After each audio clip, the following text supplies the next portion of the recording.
di MPD. Nah, tadi sudah dijelaskan mengenai tahapan lesson study dan juga dijelaskan bahwa lesson study itu bukannya model pembelajaran, tapi adalah model pembinaan. Ya, sekarang betul. Waktunya kita untuk membuka line telepon di 0800 140 3046. Jangan takut pemirsa bisa bertanya langsung dengan Bapak Waryadi mengenai materi kita hari ini. Nah, baik, kita menyinggung sedikit mengenai tadi ya Pak ya, lesson study. Ada sesuatu yang menarik. Tadi dijelaskan itu perkembangan awalnya itu diciptakan oleh guru sekolah dasar. Iya, betul. Beliau Makoto Yashida, beliau adalah guru sekolah dasar di Jepang. Pada tahun 1970. Nah, dari proses di Jepang itu sendiri, ketika dibandingkan dengan yang ada di Indonesia, apakah banyak perubahan? Maksudnya itu apakah disesuaikan lagi dengan proses pendidikan yang ada di Indonesia? Oke. Terima kasih Mbak Reta ya, pertanyaan yang bagus sekali. Ketika berkembang di Indonesia, itu memang ada sedikit penyesuaian, ya sedikit, tapi sebenarnya tidak banyak. Kalau di Jepang, itu yang dilaksanakan adalah apa yang namanya lesson study, berbasis sekolah, ya berbasis sekolah. Tapi yang ketika ke Indonesia, disesuaikan dengan keadaan Indonesia, di Indonesia itu ada yang namanya MGMP. Musyawarah Guru Mata Pelajaran, ya. Nah, memanfaatkan keberadaan MGMP itulah, maka akhirnya di Indonesia juga berkembang apa yang namanya lesson study berbasis MGMP. Itu. Jadi ada tambahannya ya Pak ya, basisnya tetap MGMP itu nanti sendiri. Kita akan bahas lagi di belakang ada tipe-tipe lesson study yang berkembang di Indonesia. Baik, sekarang kita kembali lagi ke tahapan lesson study. Tadi baru kita memplanning nih Pak, baru sampai dengan tahap perencanaan. Yang kedua adalah kalau tidak salah do ya Pak ya. Do. Oke. Nah, sekarang kita ke tahap do, pemirsa ya. Yang pertama tadi plan, sekarang do atau melaksanakan lesson study. Baik. Ya, melaksanakan. Pak Waryadi, sebelum kita memberikan penjelasan mengenai do, sepertinya sudah ada penelpon yang ingin bertanya mengenai materi hari ini. Kita terima terlebih dahulu. Oke, boleh. Oke. Assalamualaikum warahmatullahi wabarakatuh. Halo. Waalaikumsalam. Iya, halo, dengan siapa dan di mana? Dengan Ibu Ade. Ibu Ade di mana Ibu Ade? Di Jakarta. Ibu Ade di Jakarta. Oke, silahkan pertanyaannya Ibu Ade. Yang ingin saya tanyakan, adakah perbedaan khusus antara lesson study dengan guru bidang studi, ya atau MGMP? Gitu aja ya. Terima kasih. Terima kasih kembali. Waalaikumsalam warahmatullahi wabarakatuh. Terima kasih Bu Ade, ditunggu untuk jawabannya ya. Oke, silahkan Pak Waryadi. Bu Ade di Jakarta ya tadi ya? Betul. Oke.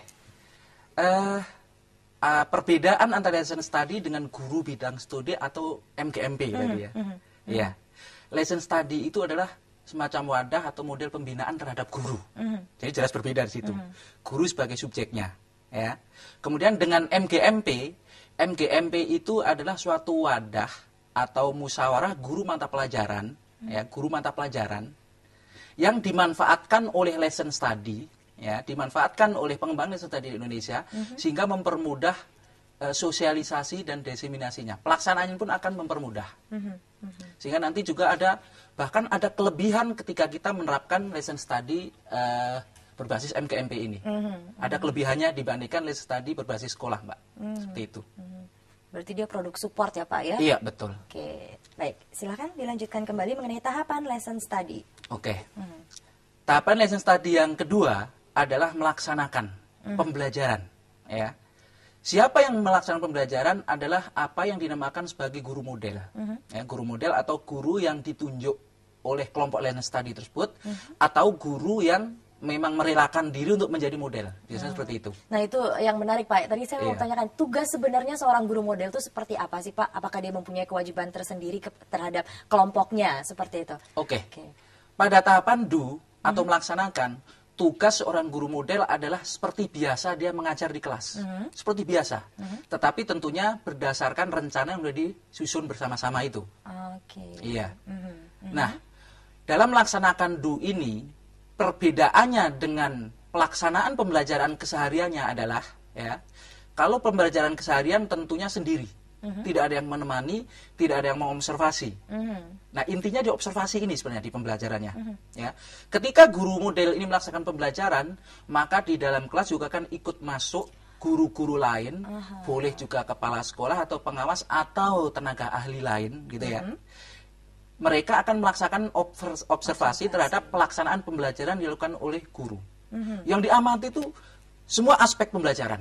Tidak hanya gurunya yang mengajar, tidak hanya siswanya, ya, tidak hanya materinya, tetapi juga siswanya. Bagaimana siswanya belajar? Ya, ketika ada satu saja siswa kelihatan kurang kurang bergairah dan belajar, kurang berminat terhadap materi yang diberikan, kurang berminat, maka itu akan menjadi catatan oleh para observer ini. Ya, akan dicatat dan nanti akan menjadi semacam bahan diskusi mungkin ya, bahan diskusi di kemudian waktu, ya. Itu. Jadi perbedaan utamanya pelaksanaan pembelajaran under lesson study dan pelaksanaan pembelajaran yang biasanya di situ. Ada observer yang masuk. Ya, ada observer yang masuk.